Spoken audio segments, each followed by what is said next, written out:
தமிழர்கள் தங்களுக்கென்று ஒரு தனிநாட்டை உருவாக்குவது தான் இதற்கான வழியை தவிர வேறு எந்த தீவிர வழியும் கிடையாது. இது எங்களுடைய நாடு என்று சொல்லி நாங்கள் உணரவில்லை.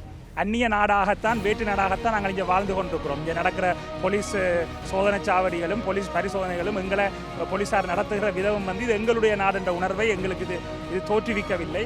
ஆகவே ஈழத்தமிழர்களுக்கான நிரந்தர அரசியல் தீர்வு என்பது சர்வதேசத்தாலே வடக்கு கிழக்கு தமிழர் தாயகத்திலே நடாத்தப்படுகின்ற ஒரு பொது வாக்கெடுப்பினூடாக எங்களுடைய தலைவிதியை நாங்களே தீர்மானிக்கிறோம். அந்த பொது வாக்கெடுப்பினூடாக நாங்கள் சேர்ந்து வாழ்வதா பிரிந்து வாழ்வதா என்று ஒரு பொது வாக்கெடுப்பை நடாத்தி எங்களுடைய தமிழ் மக்கள் தங்களுடைய தலைவிதியை தீர்மானிக்கின்ற நிரந்தர அரசியல் தீர்வு எட்டப்பட வேண்டும்.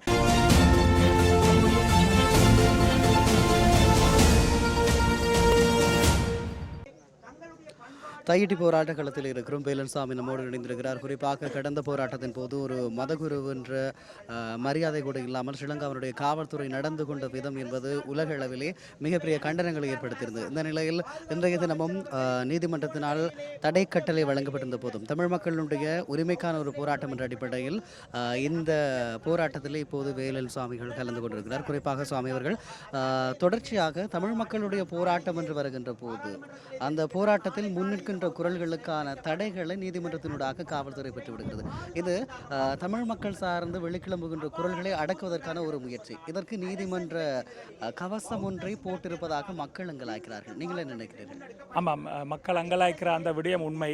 இந்த நீதிமன்றத்தை பயன்படுத்தி இந்த போலீசார் ஒவ்வொரு போராட்டங்களை நாங்கள் நீதிக்காக செய்யும் பொழுதும் அவர்கள் ஓடி ஓடி தடை உத்தரவுகளை பெற்று அதில் பெயர்களை பெற்று ஒரு அச்சுறுத்தலை எங்களுக்கு ஏற்படுத்துகிறார்கள்.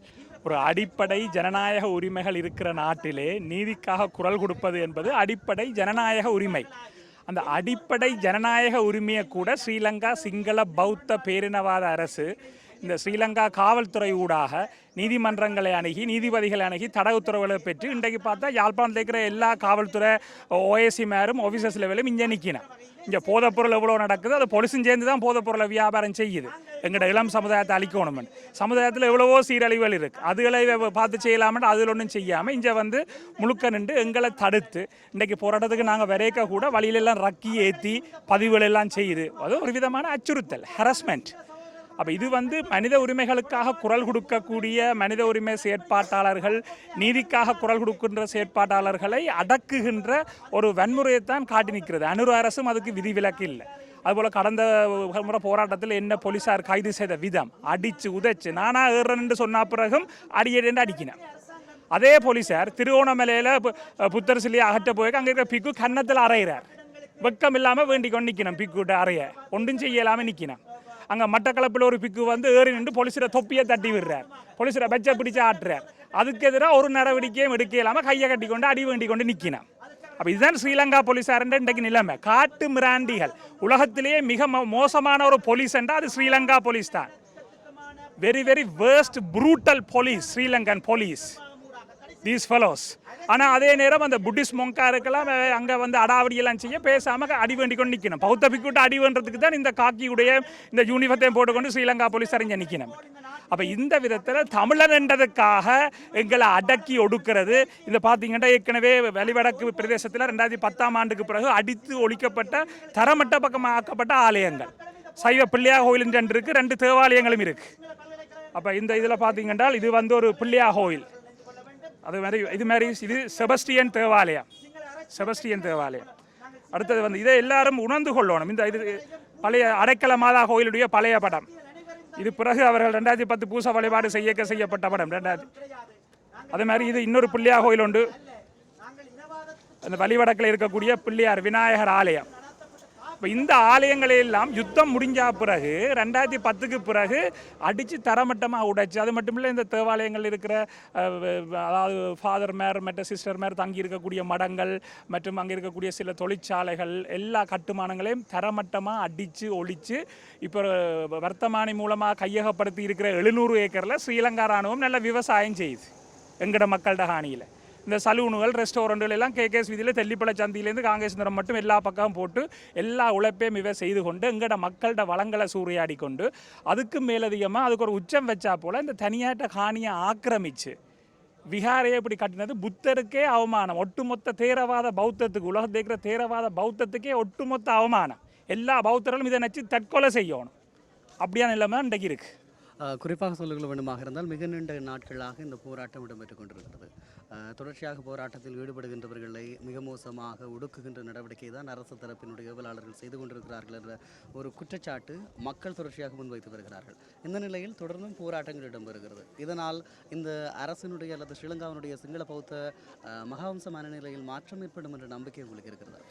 நிச்சயமாக ஸ்ரீலங்கா சிங்கள பௌத்த பேரினவாத அரசிடம் இருக்கிற மகாவம்ச மனநிலையில் மாற்றம் ஏற்பட போவது இல்லை. தமிழர்கள் தங்களுக்கென்றொரு தனிநாட்டை உருவாக்குவது தான் இதற்கான வழியை தவிர வேறு எந்த தீவிர வழியும் கிடையாது. இது எங்களுடைய நாடு என்று சொல்லி நாங்கள் உணரவில்லை. அந்நிய நாடாகத்தான், வேற்று நாடாகத்தான் நாங்கள் இங்கே வாழ்ந்து கொண்டிருக்கிறோம். இங்கே நடக்கிற போலீஸ் சோதனைச்சாவடிகளும் போலீஸ் பரிசோதனைகளும் எங்களை போலீஸார் நடத்துகிற விதமும் இது எங்களுடைய நாடு என்ற உணர்வை எங்களுக்கு இது தோற்றுவிக்கவில்லை. ஆகவே ஈழத்தமிழர்களுக்கான நிரந்தர அரசியல் தீர்வு என்பது சர்வதேசத்தாலே வடக்கு கிழக்கு தமிழர் தாயகத்திலே நடாத்தப்படுகின்ற ஒரு பொது வாக்கெடுப்பினூடாக எங்களுடைய தலைவிதியை நாங்களே தீர்மானிக்கிறோம். அந்த பொது வாக்கெடுப்பினூடாக நாங்கள் சேர்ந்து வாழ்வதா பிரிந்து வாழ்வதா என்று ஒரு பொது வாக்கெடுப்பை நடாத்தி எங்களுடைய தமிழ் மக்கள் தங்களுடைய தலைவிதியை தீர்மானிக்கின்ற நிரந்தர அரசியல் தீர்வு எட்டப்பட வேண்டும். எப்பொழுது அந்த பொது வாக்கெடுப்பு நடத்தப்பட்டு ஒரு நிரந்தர அரசியல் தீர்வு வடக்கு கிழக்கிலே தமிழர்களுக்கு ஏற்படுத்தப்படுகிறதோ அப்பொழுதுதான் தமிழர்கள் இந்த மண்ணிலே நல்ல வண்ணம் வாழ முடியும். அதுவரை இந்த சிங்கள பௌத்த பேரினவாத மகாவம்ச மனநிலை என்பது மாறப்போவது கிடையாது. இந்த பௌத்த தேரர்கள் தங்களுடைய அந்த தேரவாத பௌத்தம் என்பது தீவிரவாத பௌத்தம். அந்த தீவிரவாத பௌத்த மனநிலையிலிருந்து அவர்கள் விடுபட்டு வரப்போவதில்லை. எங்களுடைய பண்டைய தமிழர்களும் பௌத்தத்தை பின்பற்றி இருக்கிறார்கள். எங்களுடைய தமிழர்கள் பின்பற்றிய பௌத்தம் மகாஞான பௌத்தம். திபெத்தில், ஜப்பானில் போன்ற நாடுகளில் இருக்கிற பௌத்தம், அந்த நாடுகள் எவ்வளவு அமைதியாக அபிவிருத்தி அடைந்த நாடுகளாக 2ஆம் உலக மகா யுத்தத்துக்கு பிறகு இன்றும் எவ்வளவு வளர்ச்சி கண்டிருக்கிறது. ஆனால் இந்த தேரவாத பௌத்தம் எங்கெல்லாம் இருக்கிறதோ, ஸ்ரீலங்காவாக இருக்கலாம், மியான்மர் ரோஹிங்கியாவாக இருக்கலாம், சவுத்தர்ன் தாய்லாண்டாக இருக்கலாம், கம்போடியாவாக இருக்கலாம், வியட்நாமாக இருக்கலாம், இந்த தேரவாத பௌத்தம் எங்கெல்லாம் இருக்கிறதோ அங்கெல்லாம் இன முரண்பாடுகளும் யுத்தங்களும் அழிவுகளும் அடாவடிகளும் காட்டு மிராண்டித்தனங்களும் தான் மிஞ்சி இருக்கின்றன. இது ஸ்ரீலங்காவில் மட்டும் நடக்கிற விஷயம் இல்லை, உலக நாடுகளிலே நீங்கள் எடுத்து பார்க்கலாம். ஆகவே இதுக்கு அடிப்படை மகாவம்சம் என்கின்ற அந்த பொய் கட்டுக்கதை. அந்த இதிலிருந்து, இந்த மகாவம்ச மனநிலையிலிருந்து ஸ்ரீலங்கா ஒரு சிங்கள பௌத்த நாடு என்றதை நிறுவுவதற்கான கட்டமைப்பு முயற்சிகளை தான் இவர்கள் செய்து கொண்டிருக்கிறார்கள். இவர்களாகவே மாறப்போவது இல்லை. எந்த அரசு ஆட்சிக்கு வந்தாலும் இந்த அடிப்படை சிங்கள பௌத்த பேரினவாத சிந்தனையிலே, மகாவம்ச மனநிலையிலே எந்த மாற்றமும் இல்லை. ஆகவே தமிழர்கள் போராடி தங்களுக்கான உரிமைகளையும் விடுதலையும் பெறுவதுதான் ஒரே வழி. அதற்கு சர்வதேசம் அழுத்தங்களை பிரயோகித்து ஈழத்தமிழர்களுக்கான நிரந்தர அரசியல் தீர்வுக்கு ஒரு பொதுவாக்கெடுப்பு நடத்தப்பட வேண்டும். உடனடியாக வடக்கு கிழக்கிலிருந்து இராணுவம் உடனடியாக வெளியேற்றப்பட வேண்டும். இவ்வளவு இராணுவத்தை வச்சுக்கொண்டு 15% அதிகமான பாதுகாப்பு செலவினத்தை செலவழித்து மக்களோட வரிப்பணத்தை எடுத்து மக்களை பொருளாதார ரீதியான சிக்கலுக்குள்ள சிங்கள அரசு மாட்டிக்கொண்டு இறுதி யுத்தத்துக்காக இவ்வளவு கடன்களை உலநாடுகளை வேண்டிக் கொண்டு இன்றைக்கு அதெல்லாம் கட்ட முடியாமல் திண்டாடி கொண்டிருக்கிறேன். திருப்பி 2028ஆம் ஆண்டு பெரிய பிரச்சனை வரப்போகுது. அப்போ வரையக்க எல்லா சிங்கள மக்களுக்கும் பானும் பருப்பும் இல்லையண்டேக்க ரோட்டுக்கு வரிசையில் நிற்க அவைக்கு விளங்கும் இந்த பிரச்சனை என்ன. அப்போதான் விளங்கும் நாங்கள் எவ்வளோ துன்பப்படுறோம். இப்போ எடுத்து சொன்னால் விளங்காதே. இப்போ சாப்பிட்றதுக்கு பானும் பருப்பும் கிடைக்குது எல்லாருக்கும். அப்போ அந்த நிலை ஒன்று கட்டாயம் 2028 வரும்போது தான் எல்லா சிங்கள மக்களும் இதை உணர வேண்டும். இந்த தமிழ் மக்கள் நீதிக்காகத்தான் போராடுகிறார்கள். தமிழ் மக்கள் அடிப்படையிலே சிங்கள மக்களுக்கோ பௌத்த தர்மத்துக்கோ எதிரானவர்கள் அல்ல. பௌத்தத்தை பௌத்தமாக ஒழுங்காக பின்பற்றினா ஒரு பிரச்சனையுமே இல்லை. இதுதான் அடிப்படை விஷயம். ஆகவே இந்த மகாவம்ச மனநிலை என்பது மாற்றமடைய போல எங்களுக்கு தெரியவில்லை. குறிப்பாக ஒரு மத துறவியாக அல்லது உங்களுடைய இந்த காவி உடைக்கான மரியாதை கூட இல்லாமல் நீங்கள் சிறைப்படுத்தப்பட்டீர்கள் அல்லது அந்த வாகனத்தில் ஏற்றப்பட்டீர்கள் என்ற விடயம் மிகப்பெரிய வருத்த கண்டனமாக இருந்தது. அது மாத்திரமில்லாமல் கடந்த ஒரு வார காலமாக யாழ்ப்பாணம் போதனா வைத்தியசாலையில் சிகிச்சை பெற்று வந்திருந்தீர்கள். உங்களுடைய உடல்நிலை எப்படி இருக்கிறது? உங்களுக்கு இழைக்கப்பட்டிருக்கக்கூடிய இந்த அநீதிக்கு எதிராக எப்படியான நடவடிக்கைகளை மேற்கொள்ளப் போகிறீர்கள்? ஸ்ரீலங்கா போலீசார் அன்றைய தினம் மிகவும் காட்டு மிராண்டித்தனமாக நடந்திருந்தார்கள். கழுத்தில் நான் அணிந்திருந்த அந்த உருத்துராட்ச மாலை செப்பு கம்பியால் கோர்க்கப்பட்டது. அது ஸ்ரீலங்கா போலீஸார் ஒரு பெட்டியை தடித்தவர், ஒரு காட்டு மிராண்டி மிருகம் என்று தான் சொல்லணும். அந்த போலீஸ் ஓஏசியோ யாராக இருந்தான், தெல்லிப்பளை ஓஏசியோ எந்த ஓஏசியோ, அவர் பிடிச்சு அழுத்து அந்த உருத்துராட்ச மாலையை அறுத்த பொழுது அந்த செப்பு கம்பி எனக்கு கழுத்தில் வெட்டுது. இந்த அடையாளம் இப்போவும் இருக்குது. அதுக்கு பிறகு அவர் கழுத்தில் அடித்து, கையில் இதில் அடித்து, முதுகில் அடித்து தான் என்ன தள்ளினார். இத்தனைக்கு நான் ஒரு எதிர்ப்பையுமே தெரிவிக்கவில்லை. அதான் நான் காட்டு மிராண்டி போலீஸ் என்று சொல்கிறேன். வணக்கம் சுவாமி, உங்களை கைது செய்கிறேன், வாகனத்தில் ஏறுங்கொண்டா நான் மரியாதையாக ஏறியிருப்பேன். அப்போ இவங்களுக்கு எந்த மத விழுமியமும் இல்லை. இங்கே நிற்கிறாங்களே எல்லாம் பார்த்துக்கொண்டு போலீஸ் நிற்கிறாங்க இல்லையா, இவங்க எந்த மதம், பௌத்த மதம் இல்லை, கிறிஸ்தவ மதம் சைவ மதம் என்ன மதமாக இருந்தாலும் இந்த போலீஸுக்கு அடிப்படை விழுமியம் இல்லை. கேட்டால் சொல்கிறது மேலிடத்து உத்தரவு இங்கே மேலிடம் அவங்க மேலே இந்த சூரியன் உத்தரவு கொடுத்து கொண்டிருக்கிறார்.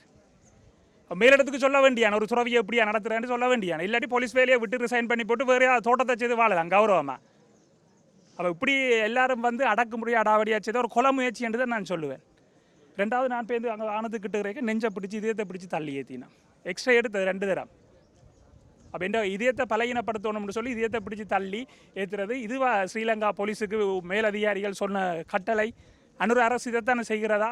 அப்போ ஒரு தமிழ் துறவி என்றதுக்காக இப்படியான ஒரு அடாவடி கண்ணுக்கு முன்னால் பட்டப்பகலில் நடக்குது. சிங்கள துறவி அவைக்கு அடிக்கணும், அவன் தொப்பியை தள்ளி விழுத்தினம், எல்லாம் செய்யணும், அது பார்த்து கொண்டு கை கட்டி கொண்டு நிற்கணும், அடியை வேண்டி கொண்டு நிற்கணும். அப்போ இதிலேருந்தே உங்களுக்கு விளங்கணும் தமிழ் துறவிகளை, தமிழர்களை ஸ்ரீலங்கா அரசு எப்படி ஸ்ரீலங்கா போலீஸார் நடத்துகிறார்கள், சிங்கள பௌத்த துறவிகளை இல்லை சிங்கள பௌத்தர்களை எவ்வாறு நடத்துகிறார்கள் என்ற அந்த பாகுபாடு, அந்த பிரிவினையை அவர்கள்லாம் ஏற்படுத்துகிறார்கள். அவர்கள்லாம் பயங்கரவாதிகள், நாங்கள் அல்ல. ஸ்ரீலங்கா போலீஸார் சிங்கள பௌத்த பேரினவாத அரசு தான். காலத்துக்கு காலம் 1958ஆம் ஆண்டு கலவரமாக இருக்கலாம், 77ஆம் ஆண்டு கலவரமாக இருக்கலாம், 83ஆம் ஆண்டு கலவரமாக இருக்கலாம், 2009 முள்ளிவாய்க்கால் தமிழீழ படுகொலையாக இருக்கலாம். காலத்துக்கு காலம் தமிழர்களை அடக்கி ஒடுக்கி இந்த இராணுவ வன்கரங்கள் கொண்டு இப்போ ஸ்ரீலங்கா போலீஸார் என்ற வகையில் நிற்கணும், கையில் கட்டிக்கொண்டு நிற்கணும், இல்லை கையால் வச்சு குத்தி அடிக்கிறதா நான் என்ற வேலை. அதுக்கு தான் கையை வச்சிருக்கணும், சாப்பிட்றதுக்கு இல்லை, மற்ற துறவியில் அடிக்கிறது தான் இந்த போலீஸின் காட்டு மிராண்டித்தனமான வேலை. அப்போ இப்படியான இதுவை வச்சுக்கொண்டு இந்த இராணுவ ஒரு வடக்குமுறை வன்முறையை பயன்படுத்தி தான் தமிழர்களை இன்றைக்கு அடக்கி ஒடுக்கி கொண்டிருக்கிறார்கள். நான் இன்னும் உடல்நலத்திலிருந்து முழுமையாக தேரவில்லை. ஆனால் காணி உரிமையாளர்கள் விடுத்த அழைப்பின் பேரில் இந்த மக்களோட போராட்டத்துக்கு வர வேண்டும் என்று சொல்லித்தான் இன்றைக்கு உடல்நலம் எனக்கு குறைவாக இருந்தாலும் இந்த போராட்டத்தில் நான் பங்கு பெற்றி கொண்டிருக்கிறேன். நன்றி சுவாமி. நன்றி.